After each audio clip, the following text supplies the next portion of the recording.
North America and Europe sent us their top 8 teams, but we have chopped them down to just 4. We are down to the wire here, and we are about to crown our champions for each of the regions, North America and Europe. To break down all of the action, we got Zico, Supatis, and Ven Ruki. My name is Rich, and I cannot be more excited for today. We've already seen so many changes, not only in the rosters, in the combinations of all these players, but also in the game itself. Zico, for anybody who maybe hasn't gotten to watch this tournament, is curious as to how the meta has actually shaped up. What's kind of the brief story of what we're about to see?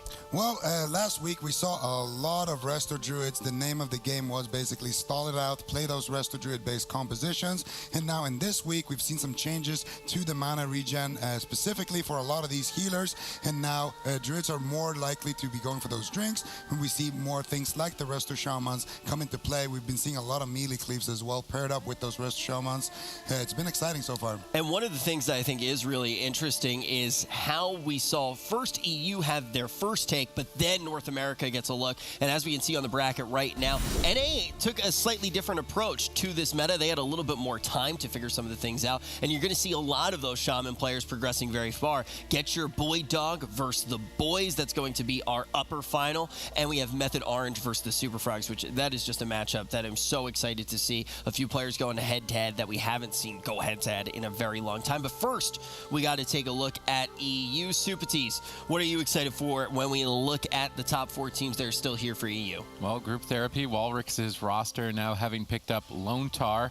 They're going head-to-head with We Were Here. And We Were Here was a 3-man roster, a one-trick composition really here in the tournament. But they actually defeated Group Therapy in the offline stages of the tournament. We can actually see that in this bracket. They 3-0'd them. So Walrix and Zot and Lone Tar and FedEx, that's a top-tier team. You really expect them to go all the way. If We Were Here could 3-0 them twice in a row, that is quite a stance to take, and I'm really curious to see if they can handle it or if they've come back with a new strategy. Yeah, very important to note that this one is going to be a matchup that we already have seen, but I think the composition itself was one that Zico said somewhat caught him off guard. Ven, we're going to be getting to see this matchup first as well. We're going to be jumping in with the elimination match for EU. Then we're going to move straight on through, crown our champion before we get to North America. But what did you think of that composition before we really start to put the microscope on Group Therapy versus We Were Here? The composition We Were Here brings is, well, more than just one, but mainly focusing on these different cleave setups. We've seen these New Age cleavers with the Demon Hunters, the Windwalker Monks, and the Death Knight. So primarily focusing on the Windwalker Death Knight as well as the Demon Hunter Death Knight. These classes have a lot of self-healing at their disposal, and in this meta where healers are trying to conserve as much mana as possible, having these classes that can sort of rely on their own self-healing really helps them out. And they were one of the only teams to implement the Mistweaver Monk as well. So primarily having that Mistweaver Monk on their team have been doing a really good job so far. New Age cleavers is what Ven said. Zico, you were kind of talking about that as well, though, how the Druid not being super flavor of the month anymore, it kind of goes with the comps that are also strong right now, and that's why we've been seeing a lot of the show. Oh wow, we're getting right into this one. Group Therapy versus We Were Here. They're going to be going head-to-head first. You can vote right now. I know we didn't get to go super in detail onto this matchup. We're going to get to talk about it in between the games, but we get to hear what you think first. Hashtag GT for Group Therapy and hashtag WWH for We Were Here. The gates are about to open. Let's see who can take the first game of the day. I love being able to jump right into the action. How's everybody doing today? Group Therapy going head-to-head with We Were Here, the 3-man roster that knocked them down to lower bracket 3-0. They now have a shot at redemption to bring this back. Both these teams are in the lower bracket. They both face elimination. These points they earn in the tournament will qualify them to the spring finals, a LAN event between Europe and North America, a showdown to qualify to the World Finals later this year. We see already a lot of pressure for Group Therapy as Suniki falls massively behind. Yeah, We Were Here is going to have to play very defensive when Walrix decides to use those offensive cooldowns, but hasn't even used the Infernal or the Dark Souls just yet. And Sunikai already having to use his Touch of Karma. FedEx taking a little bit of damage as both Mayline and Suniki trying to get a little bit aggressive here in midfield. Galoon with the Way of the Crane should be able to keep his team nice and stable, but a nice Hex was snuck in by Lone Tar, and that's what Group Therapy is going to be looking to do in this matchup whenever Galoon decides to use that Way of the Crane, which increases his damage and also makes it so he heals with his damage, then you're getting hexes, and fears, and incapacitates and stuns to really slow that down. Yep, Galoon actually getting interrupted here around the corner. FedEx is looking to try and take him out here in game 1, but he is able to avoid that situation. Now instead switching targets back onto Sunakai. Fortified Brew is a good defensive tool to stay alive throughout this attack, and Sunakai is making a fair trade. We were here trying to develop some pressure here onto Walrix. Lone Tar denying some damage with these healing waves, but quite a huge wave of damage is crashing forward. Walrix seems to be struggling to just stay afloat. Lone Tar gets Ring of Peace away from a potential Spearlink Totem, and we were here looking to close very early on. Lone Tar manages to sneak into that Spearlink Totem, connect a huge heal with that Ascendance, but even still Walrix falls behind. I like what Galoon's doing. He's pushing in even without the Way of the Crane to assist on damage. When they are doing their offensive go, they have crowd control on Lone Tar. There really isn't that much of a threat. Sunakai now going to be moving to midfield once again, getting some more pressure on Walrix. They got the big cooldown, the unending resolve from Walrix. Whoa. That's not going to be available for another 3 minutes. Good burst on Sunakai, but with the touch of Karma, he should be fine, but now is increasingly more of a vulnerable target now that basically has no defensives left whatsoever. Good crowd control initiation by We Were Here. Not much left for Lone Tar to deal with this exchange as Walrix takes control of the fight to give Lone Tar some space to breathe. Now they're chasing down Sunakai, who is hiding down behind the pillar. Galoon trying to fake cast that spell lock of Walrix. Managing to connect some heals and starting to stabilize. No, a full hex secured by Lone Tar. Good aggressive plays here, but Sunakai out of line of sight of Walrix. Walrix unable to really capitalize on this. Both Fists of Fury going to be parrying each other with that Turbo Fist Honor talent. Now that Fists of Fury is no longer available, damage is going to start to slow down. Mana equal on both sides. It's still anyone's match at this point, moving closer to dampening. Yep, and one of the things we've seen from these healers like the Resto Shaman and the Mystery Monk, it's a lot more difficult for them to sneak off and get these drinks that have been so important in this new patch. The Resto Druid normally is playing Night Elf, so he can easily sneak off, use the Night Elf Shadow. Oh, those Ring of Pieces! Yeah. That's what I've been waiting to see, is someone get turned into a volleyball. Walrix the volleyball. I mean, it was pretty, it looked cool, but it really didn't get too much. Let me have my fun, okay? All right, anyways, I was going to say, for Galoon and Lone Tar, it's going to be much more difficult for them to sneak off and get drinks. So once they're out of mana, that's it. I don't see them really sitting down and getting a large chunk of that mana back, especially if both teams are playing at their highest level. Walrix taking quite a bit of burst. Incapacitate on Lone Tar. This could just be it. Lone Tar playing Relentless. Any crowd control he's in, he's stuck in that. He has no trinket to get out, no Spirit Link to really catch up Walrix. If Sunakai and Mayline and Galoon can continue this push, Walrix could be very, very vulnerable. This matchup looks incredibly difficult for Group Therapy. Now We Were Here have established a huge lead getting into dampening, and that's going to be critical as healing is significantly reduced. FedEx looks to carry the team. Crowd control into all 3 members. They get denied by both Mayline and Sunaki trading. Now Walrix on the back foot as We Were Here look to reverse that Way of the Crane activated. Galoon adding some extra damage into the fight, and that extra damage may just be enough to at least tap Lone Tar out of mana. Ring of Peace knocks Walrix out of that Earthen Wall Totem's protection. These Ring of Pieces are so difficult for the team, both defensively and offensively, to get anything going. Lone Tar needs another 13 seconds. Walrix actually has Unending Resolve available in 3, 2, 1. Is it going to be enough, though, to stay alive? Triple leg sweep as he's critically low on health, and I don't know if he's going to be able to hold it up. Spearlink came off cooldown for Lone Tar to stay in the fight, and suddenly Galoon is out of mana as well. Both teams battling it out. We're not even into dampening. Things are going to get more and more interesting from this point. Somehow, some way, Group Therapy have stayed in it. That was, I don't want to say that was a little lucky, but that was unbelievable play coming from Group Therapy. Walrix barely managing to survive. Now Sunakai having to play a little bit defensive till Touch of Karma's back up. Big swap on Galoon. He manages to survive with the Fortifying Elixir, Gladiator Safeguard procs to keep him alive as well. We Were Here, they need one more push, but Lone Tar, he's going to be able to deflect it, at least for a little bit, with the Earthen Shield Totem. We're going to need to see a Ring of Peace from Sunakai or Galoon to really get Walrix out of that defensive cooldown, but so far they haven't found it. One Ring of Peace, but they're going to need another one. The radius is just a little bit too big. Instead, now FedEx uses his Ring of Peace to try and deny the reconnect to Walrix. There's not much defense. It's do or die. Walrix is against the wall here in game 1. He does not want to go down to We Were Here again in this best of 5, but it's just looking like it's going to be the case. He's getting overwhelmed. He tries to gate away, but they're in hot pursuit to take down the Lord of Destruction. We were here. The three-man roster have pulled it off in game number 1 in a dominant fashion. The king of warlocks gets slapped off his throne. The question is he going to be able to get back up and start to turn this series around? We were here writing their name all over the Grand Arena. Zico, why were they able to take this first win? It just comes down to the matchup mainly. I think when you stack up that Windwalker Death Knight paired up with the Mistweaver, it's so much overwhelming damage coming out of all three of them. Galoon as well, time and time again, being able to push in with that Way of the Crane and add extra damage to his team. And Group Therapy's mission essentially in this game is to try to run Galoon out of mana. The problem is Lontar is also out of mana at this point in the game, and what it comes down to as well is the self-healing of that Death Knight and that Windwalker. It's just very, very durable classes. They can stay in for a long period of time. You can see Mayland, he has all of his defensives available as well. Sunikai is going to just activate that Touch of Karma on a relatively short cooldown, and they're going to be able to push on through here. A nice Incapacitate as well on Lontar there to stop that chain heal and follow it up with an Asphyxiate to seal out the game there. Yeah, FedEx knew his team was in so much trouble for the last few moments of the game. He threw out 5 Vivifies in a row just to keep Walrix up because they knew that was the final push. If they could survive that, they could have won the game, but there was so many close calls in that game. I want to ask about the field overall, though, right now. I mean, obviously, when we watched EU, 2 days ago, it was still all Druids all day long. This was something that we mentioned before we even got into the game.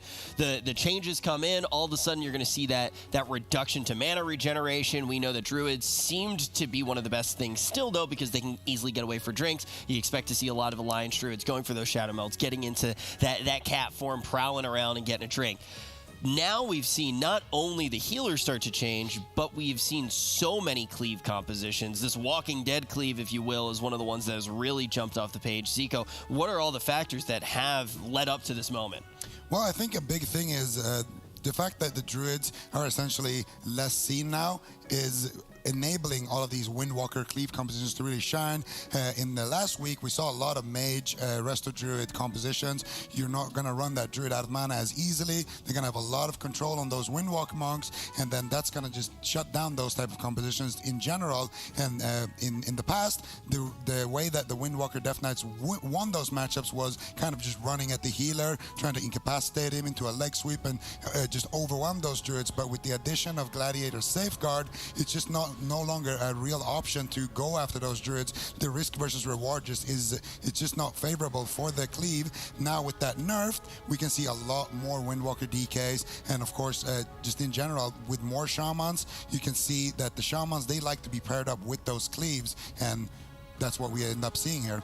Yeah, and now taking a look, We Were Here definitely doesn't need to change anything, but Group Therapy, is this map going to be enough for them, Super T's? They got a lot of space here. Warwick's may be able to kind of get away a little bit.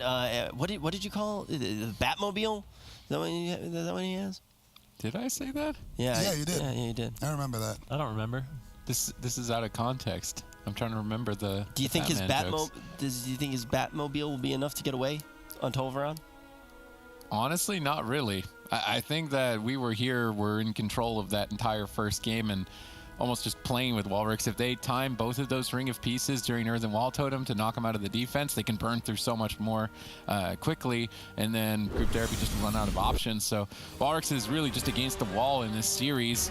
He's relying on FedEx and Lontar, because those members aren't being attacked, to do more aggressive plays. So Lontar did get some hexes. That's an aggressive option for a Restoration Shaman. Hex is an 8-second crowd control, which denies the healer from healing for 8 seconds.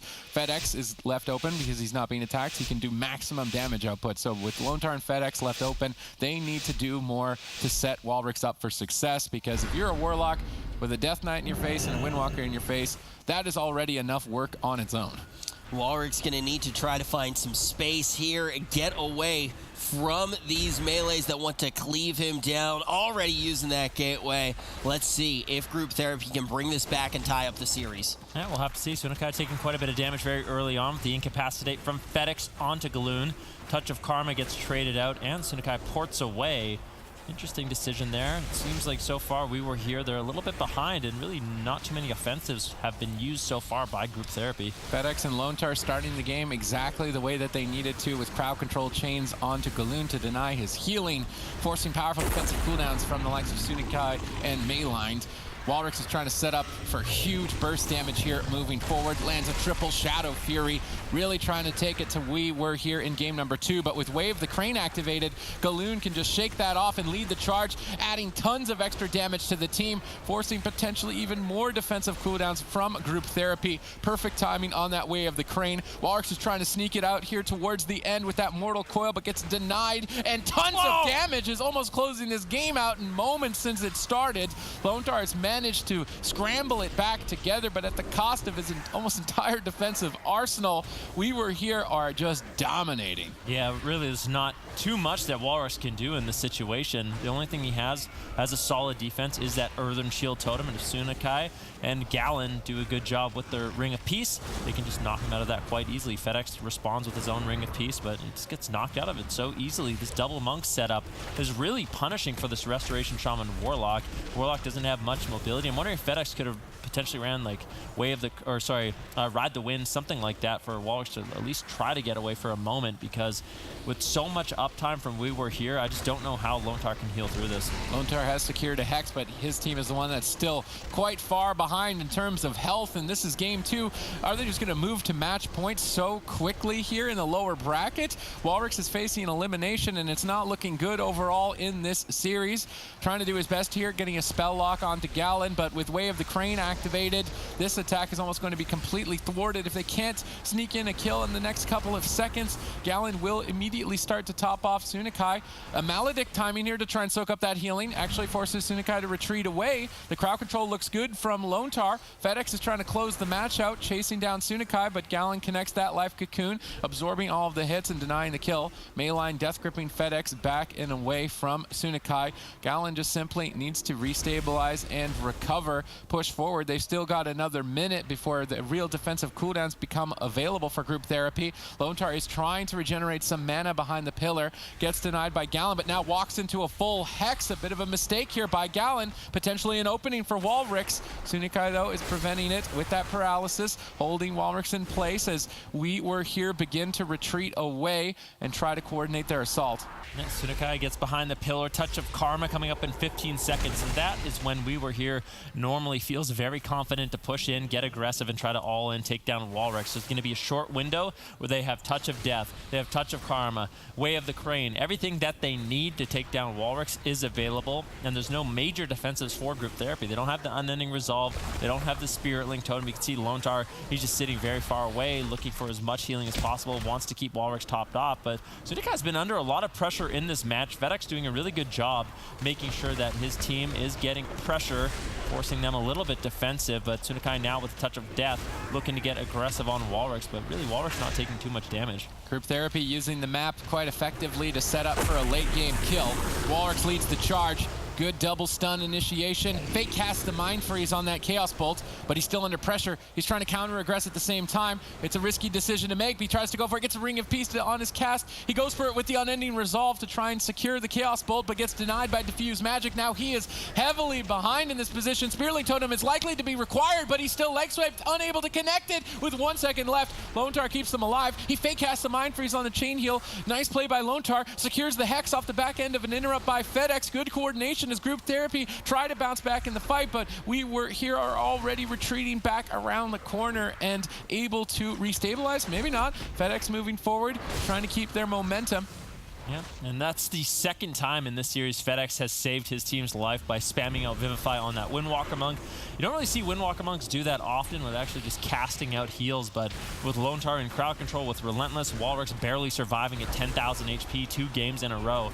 FedEx's heals are what kept him alive. Mayline taking some burst, needs to get out of line of sight. Walrix with 2 Chaos Bolts. If he had Dark Soul available for those, he might have been able to just close out the game. Mayline really didn't have any defensives, and now We Were Here behind the pillar. It's really good for them to get these little resets because all their cooldowns are such a short timer for Sunakai with the Touch of Karma, the Diffuse Magic, the Fortifying Brew. They're all only 90 seconds to 2-minute cooldowns. If they can just get behind the pillar and get those back up, it allows them to feel a lot more comfortable with an offensive push. But In the meantime, Lone Star actually sat down. He got full mana back, and that is definitely going to be something that's going to be keeping group therapy in this game. That's a big improvement over game number 1. Lone Star was totally tapped on mana at this same point in time in game 1. Now with a full mana bar to continue healing deeper into dampening, it could be an opportunity. I think that Lone Star and FedEx are both playing this a lot better. We see a Hex being casted, although defensively, onto the Death Knight. Walrix is able to secure a Fear on the way of the Crane. Perfect timing. Good Shadow Furies this round by Walrix. Sunakai deflects the kill, though, with that Touch of Karma, redirecting the damage. Walrix under so much pressure in this match. So many interrupts, so many stuns for him, and he's not really able to move that much. And We Were Here are dancing around the Destruction Warlock quite effectively by being able to avoid damage during this moment and then push forward. Walrix looks like he's had enough of this. He's actually replaced his Demonic Gateway into the opposing team, perhaps using that as a getaway from this Death Grip. Unable to move for a second, wants to make sure that he uses that Demonic Gateway for some offensive cooldowns. He doesn't simply want to just gate away from the normal attacks or the baseline neutral play from We Were Here. He's holding that gateway until something more threatening like a Touch of Death is committed, and he's playing it quite patiently, looking to try and bait them away from that pillar. Fear into Chaos Bolt, good combo by Walrix here towards Mayline, but without more dampening, I don't expect Mayline to go down on that Death Knight. Death Strike is quite a potent heal in the current meta. However, they have forced anti-magic shield, so they're at least getting something for their efforts. A lot of defensive cooldowns going to be forced out. Infernos do get dropped out. Now We Were Here, they might have to consider playing defensive as they look towards a potential all-in here onto Lone Tar. All 3 members do make their way, but Lone Tar gates away to safety. Can he find a Hex out of that Fear? That would be beautiful. Incapacitate from Gallon will shut that down, but Lone Tar, he could be stuck here for quite some time. I don't know if he has any way to get away. Astral Shift was used. He's caught into a stun. Can they just kill him?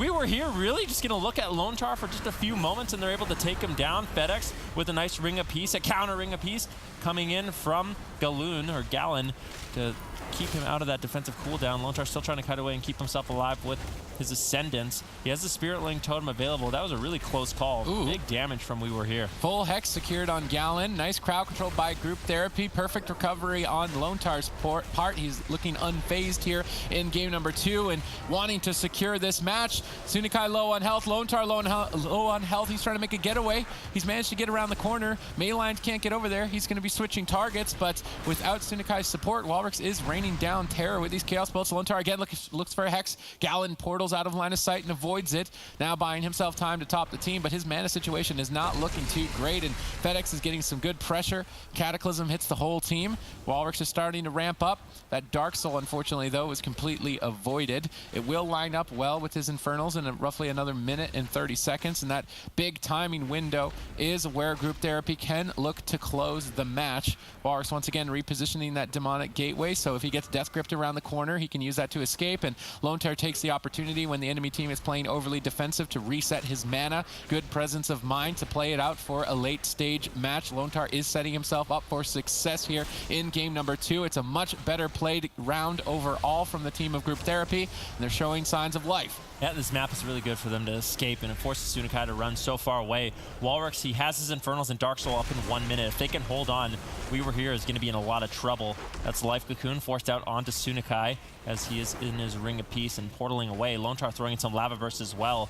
You can see how offensive Group Therapy is playing this compared to the last game. They're just forcing We Were Here to run out of line of sight consistently. Walrix actually sitting on his gateway. He replaced it here and is trying to stay away, but he gets Death Gripped. Walrix immediately running back to his gateway, portaling to the middle of the map. Lone Tar in a good position to throw off some off-heals. It's not going to be too much crowd control for him. But Walrix still getting dangerously low. Spirit Link Totem was dropped out by Lone Tar. That was the Unending Resolve and the Spirit Link Totem. And We Were Here, they still have enough cooldowns to make an offensive push. Walrix is just trying to reverse the pressure with some big Chaos Bolts, but doesn't seem to be enough to really stop the onslaught. We're at 30% dampening, grip into a triple stun as We Were Here look to close out game 2. Group Therapy were looking good, but now they're desperate. Walrix is holding on by a thread with no way to really escape to safety, and he's going to fall with a well-timed interrupt by Mayline towards Lone Tar. We Were Here on the best map against Group Therapy. Now it's not looking good. The King needs a new ride. He cannot get away from that pressure. The Warlock going to be taken down yet again, and like Sid just alluded to, this is probably the best map they're going to get all day. This might just be it, Zico. Yeah, this is for sure the best map. And what it really comes down to, so Warwick's has just gated into the open here, and they had to overlap right there with the Spirit Link, with the Unending Resolve from Warwick's as well there. And the whole reason why Group Therapy is actually in this position is because Warwick's decided to go behind that pillar and push in. And even if he's on that pillar and he's next to his gateway, he just gets gripped out. A couple of extra seconds bought from Mayland by that Death Grip, and then Warwick's trinkets out. He gets the gateway, but at this point, he's already at 40% HP, and they haven't even started the crowd control on Lontar yet. So when they do, they're going to just force out every single defensive here. They can easily ride that momentum with dampening as well. The extra pressure from that Way of the Crane was enough to just force out everything before this point. And when you're super far ahead and you just kind of have to throw everything at once, you're no longer that far ahead, regardless of how much mana is left in the tank. What I would have liked to see there is Lontar push in together with Warwick's there to try to close out the match. This kind of reminded me a little bit of the move versus Super Frogs yesterday, where we saw Super Frogs, they were hesitant to pushing in and they lost that game 1, but then in game number 2 they all pushed in together and it looked much cleaner. All of a sudden, the first series of the day may be a quick 3-0. Group Therapy might need to find some. We're going to find out after this. This one might just be done and dusted before it even gets started now. Wait, what? We said the Tolvaron. Wait, what? Should be the best map Guardian for them, right? Druid. Oh, I didn't even realize that Walrus. What the heck? What? I didn't even look. What So You were supposed to. You were the chosen one. You were the chosen one. I waited for so many metas for Warlocks to be good for you to go on a Guardian Druid Warwicks? Oh man, I was about to say, you know, when we looked at the composition they have, they're on Tolvaron Arena. We expect that to be the best map for him, and then you see the smallest map. It seems like a crazy pick, but when you're on a Guardian Druid, I don't know what the heck you want. You definitely need some group therapy if this is the comp you're locking in. Walrus was tired of being trained down, so he went on one of the only specializations in the game where it's unlikely it is. Good luck attacking me now, Windwalker DK. I don't know if Group Therapy has enough damage to force We Were Here off of Lontar. I feel like Lontar is on a one-way train to Pain Town, and A pain train, if you will. To Windwalker DK Nation. I mean, this is already not looking too stellar. He's a volleyball resto shaman stuck between 2 rings of peace. His Spirit Link totem already traded out. And I mean, Walrus is probably frustrated, but I don't know if the bear is the right move here. I'm not gonna lie though, this looks exactly the same as when he played Moonkin. This is exactly how it looked when he played Moonkin. It's probably better. all right, Lontar actually trinketing out, still using Ghost Wolf. Ghost Wolf is going to be very effective for Lontar, especially if he's playing certain traits. It allows him to heal up while he is in Ghost Wolf, and also suppresses Snare, so it's very effective at kiting. I think if Lontar can stabilize in this game, potentially Walrus, I'm not exactly sure how much damage does a Guardian Druid provide. I mean, it's not really that much, I don't think. I feel like Guardian Druid is probably one of the weakest tank specializations currently in Arena. I would have much rather seen a Protection Warrior or a Protection Paladin if they were going to go the tank route and try and dampen their opponents. Maybe Walrus doesn't have any experience on those tank specializations, but the Guardian Druid is a little bit more cuddly than scary, so... At least his transmog looks good. If they can't kill Lontar, who are they going to be able to take down? I mean, if you look, Lontar 100% mana. Gallon, he's already down to around 70%, looking for a drink. If they can shut that down, maybe they can make this work. We're going to have to wait and see at this point if Walrus is going to be going to the national park. You got the well-timed demoralizing roar there to interrupt some damage during the stunlock combination, but there's still more to follow through. Gallon has Way of the Crane available. He can boost his damage at any moment. He's waiting for the defensive Lontar to crack before pulling the trigger on that attack. How is Lontar going to stay in this fight and bounce back? Does he have enough healing, or is it going to lack? We're about to find out, man, here very soon. Triple leg sweep. Walrus trying to add some extra damage, and finally some heat is getting packed. Gallon denies it. That Way of the Crane perfectly timed. What is it about Walrix on the Guardian Druid? What defensives? I really don't know too much about the class. I'm assuming you know much more than I do. What is back when we played it in Legion really long time ago? I mean, if the Honor talent still exists, he can run Den Mother and increase health of his team by X%, like Fortitude buff. He can also redirect damage from the target being attacked to himself if he's near them. Right now, he's not close to them. Yeah, okay, what? He separated and just got destroyed. And this Den Mother's not going to be able to keep the Cubs safe, not at all. You look at that comp and you say, maybe Lone Tar can just get to hang out, run around, and Ghost Wolf stay healthy, but that's not the case at all. It gets absolutely obliterated, and that's over before it even gets started. Well, it tried. That's the problem with those type of compositions. When you don't have any counter pressure, they can just run at your healer the entire game. Yeah. And although during most of the game it didn't feel like they had that much significant burst, the Lone Tar gets caught in a situation like this where it doesn't have anything. I think it's safe to say, Zico, they barely had any pressure. Yeah, they my pressure. You know, the Den Mother wasn't able to protect her cub right there. All of the puns rich. Lontar, I don't really know what he can actually do towards this, because in the first attack, his Gladiator Safeguard procced. He had to use his Spirit Link. You can see it's still on a 45-second cooldown. Touch of Death is going to be on a 2-minute cooldown. So every single time Touch of Death is up, there's not going to be a Spirit Link to respond to that. Stun Lock go, then he is going to just be taken down. And you just rinse and repeat if you're the Windwalker DK. And also, you can just go for drinks whenever you want, because there's no pressure on your team. There's no longer that pet from Warwick stopping you to do so either. So not really much you can do. Group therapy tanks at hook point. Yeah, definitely the final resting point. Yeah, I'm pretty sure they're the only ones bashing their skulls after that one. They signed up for a tank and spank, but it was Lone Tar that ends up getting knocked out, so it's a bit unfortunate. Maybe go back to LFG. And that was terrible. But the thing is like I think you're in a situation there where they were just getting beat. You have to figure something out. If it worked, we'd be laughing for other reasons, right? Like, it's just not something that you expect to see. Prot Warrior, it's an interesting thing that you bring up. I think Prot Warrior would have been good there, but it's a very different class. We know that Walrix already has been playing the Druid, mostly focusing on the Moonkin, decides to bring out the Guardian. Kudos for bringing it out. It's not going to work. A quick 3-0. Let's take a look at where we do stand now for the rest of the tournament. We are going to see Group Therapy going home really early here. We were here going to move to the lower final. They're either going to be playing against Method Black or Wildcard Gaming.